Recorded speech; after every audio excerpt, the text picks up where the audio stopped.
लाडका देवाभाऊ यांना विनंती करतो की त्यांनी त्यांचं मनोगत व्यक्त करावं.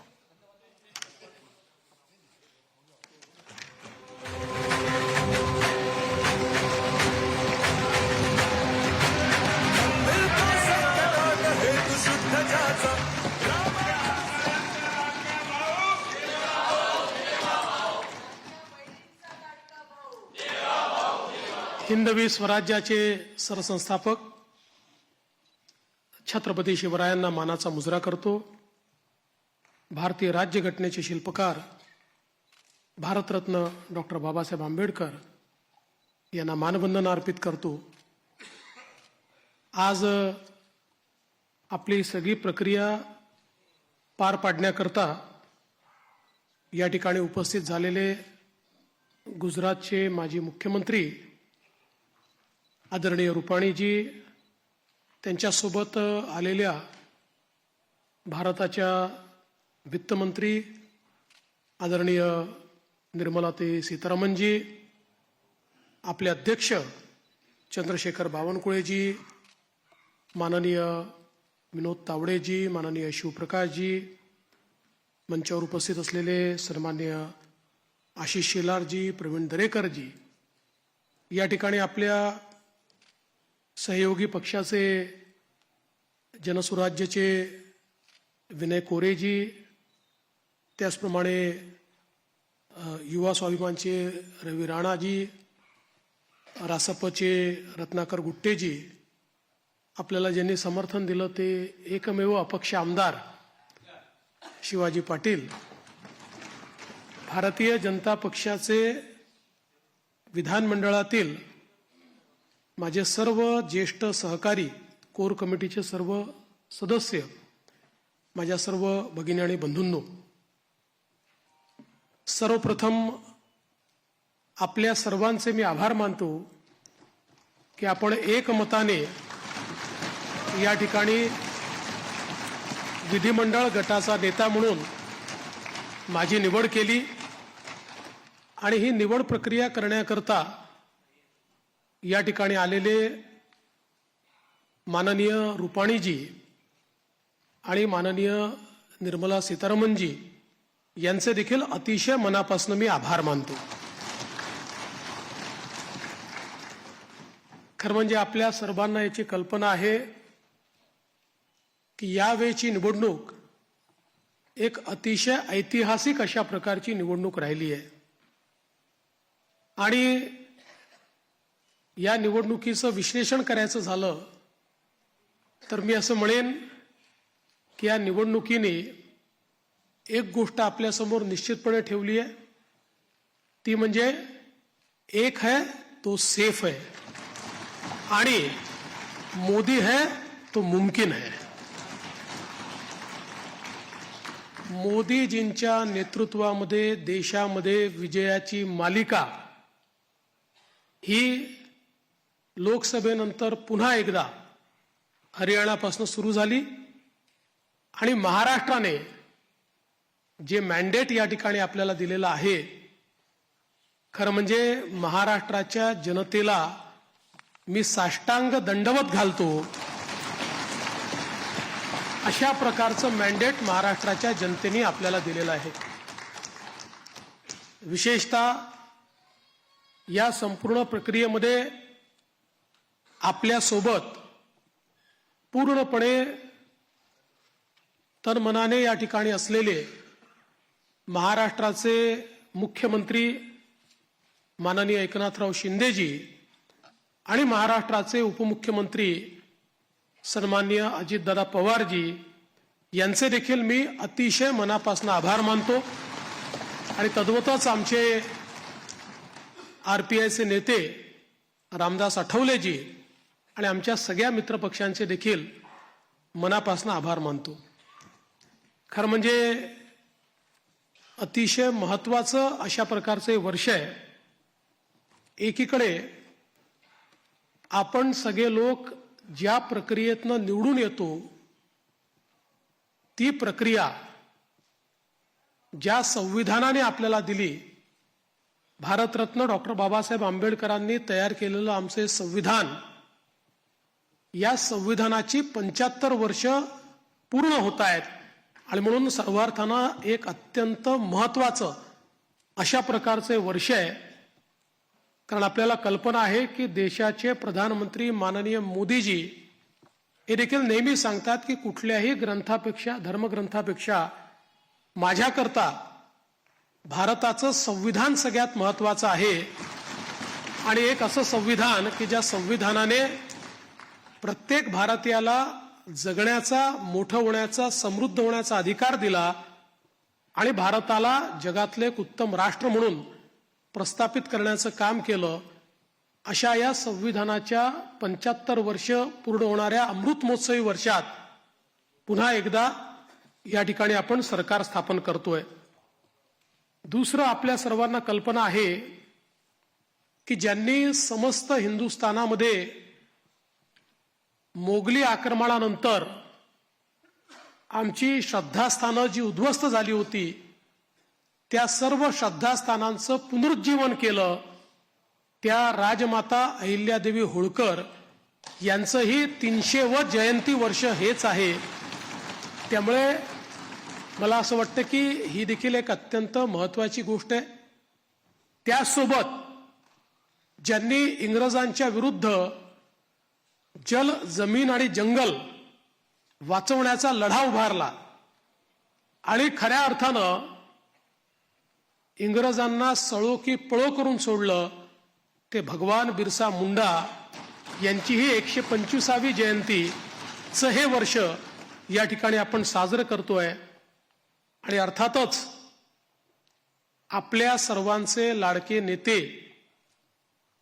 ज्यांनी नवभारताची संकल्पना मांडली, जिची मुहूर्तमेढ केली, आज मोदीजींच्या नेतृत्वात जो नवभारत तयार होतोय त्याचा पायवा ठेवणारे श्रद्धेय अटल बिहारी वाजपेयीजी यांचं देखील हे 100वे जयंती वर्ष आहे. त्यामुळे अशा या अत्यंत महत्वपूर्ण वर्षामध्ये महाराष्ट्राच्या जनतेने ही सगळी जबाबदारी आज महायुतीवर या ठिकाणी सोपवलेली आहे. खरं म्हणजे इतका मोठा जनादेश हा आपल्याला या ठिकाणी जनतेने दिलेला आहे की या जनादेशातून मी एवढंच म्हणेन की आनंद आहे, पण त्याहीपेक्षा जबाबदारी आपली वाढलेली आहे. प्रचंड मोठी जबाबदारीची जाणीव करून देणारा अशा प्रकारचा जनादेश हा जनतेने आपल्याला दिलेला आहे. आणि विशेषतः आपल्या लाडक्या बहिणी असतील, आपले लाडके भाऊ असतील, आपले लाडके शेतकरी असतील, आपले लाडके युवा असतील, या सगळ्यांनी आणि समाजातल्या दलित, वंचित, ओबीसी, आदिवासी सगळ्यांनी जो जनादेश आपल्याला दिलेला आहे त्या जनादेशाचा सन्मान राखण्याचं काम हे आपल्याला करावं लागणार आहे.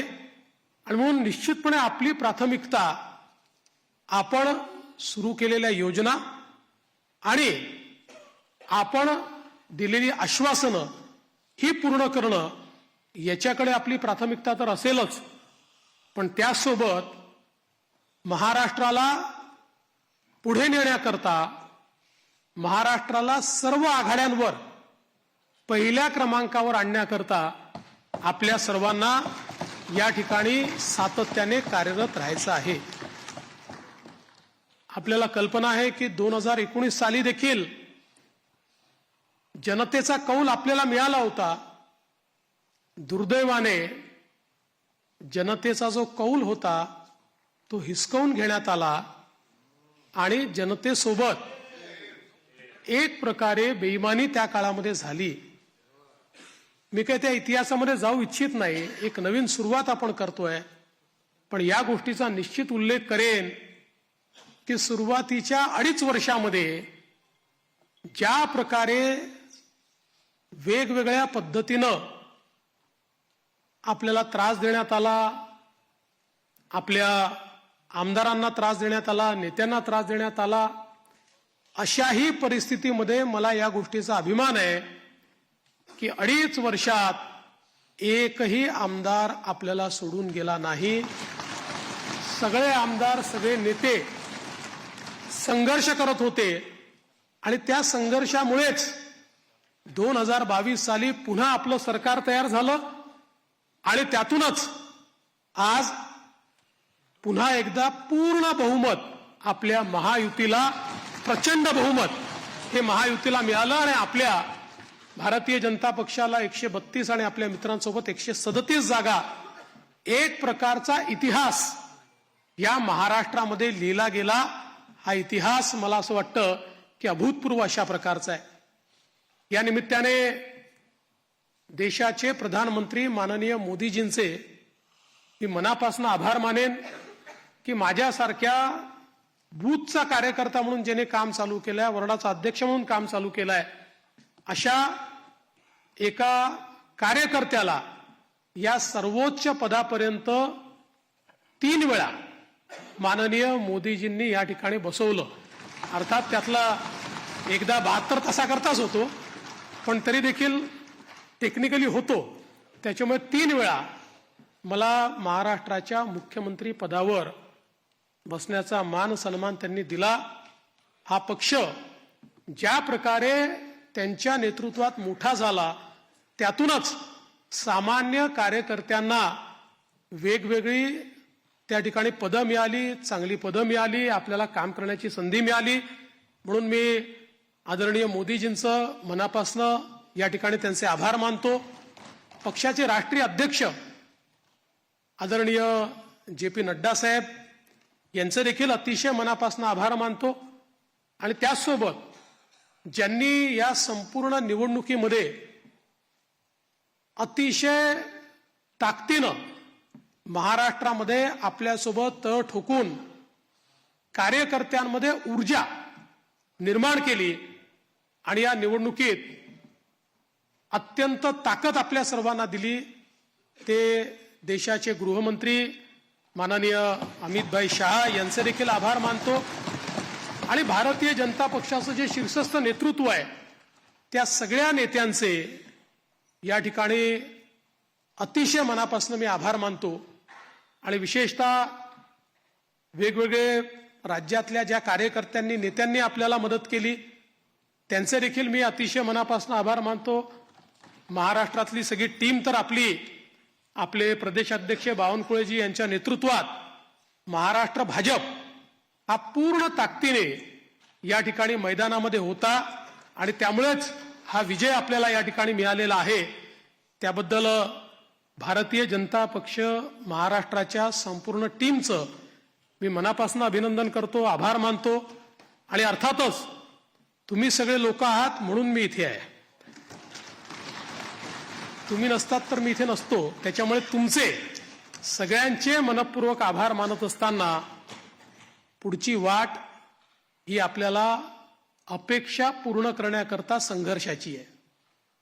आपल्याला अपेक्षा पूर्ण करायची आहेत. त्यामुळे आपल्याला सगळ्यांना आपलं महायुतीचं सरकार आहे, या सरकारमध्ये एक दिलाने आपल्या सगळ्या मित्रांना सोबत घेऊन आणि प्रसंगी जेव्हा इतकं मोठं मॅन्डेट असतं त्यावेळी सगळ्या गोष्टी सगळ्यांच्या मनाच्या आपल्याला पूर्ण करता येत नाहीत. पण आपण एक लार्जर, एक मोठा अशा प्रकारचा विचार घेऊन, एक लार्जर गोल घेऊन आपण राजकारणामध्ये आलेलो आहोत. केवळ पदांकरता, केवळ आपल्याला कोणीतरी मोठं करावं याकरता आपण राजकारणात आलेले नाही आहोत. त्यामुळे मला या गोष्टीची पूर्ण अपेक्षा आहे की येत्या काळामध्ये 4 गोष्टी आपल्या मनाप्रमाणे होतील, तर 4 गोष्टी मनाविरुद्ध देखील होतील. पण तरी देखील एका लार्जर इंटरेस्टमध्ये आपण सगळे एकत्रितपणे काम करू आणि आपली शक्ती काय आहे ही शक्ती निश्चितपणे या ठिकाणी आपण दाखवून देऊ. आज या निमित्ताने पुन्हा एकदा आपल्या सगळ्यांचे आभार मानत असताना महाराष्ट्रातल्या दीन, दलित, गोर, गरीब, आदिवासी, शेतकरी, शेतमजूर, महिला, ओबीसी, अल्पसंख्याक सगळ्या समाजाला या ठिकाणी मी आश्वस्त करू इच्छितो की महाराष्ट्राच्या सर्वांगीण उन्नतीकरता, महाराष्ट्राच्या प्रगतीकरता 24 तास आमचं सरकार काम करेल आणि महाराष्ट्रातल्या सामान्य माणसाच्या आशा, आकांक्षा, अपेक्षा या निश्चितपणे पूर्ण करण्याचं काम आम्ही करू. पुन्हा एकदा आपल्या सर्वांचे आभार मानतो. माननीय देशाचे पंतप्रधान नरेंद्र मोदीजी यांचे मनापासून आभार मानतो आणि माझं बोलणं संपवतो. धन्यवाद. जय हिंद, जय महाराष्ट्र.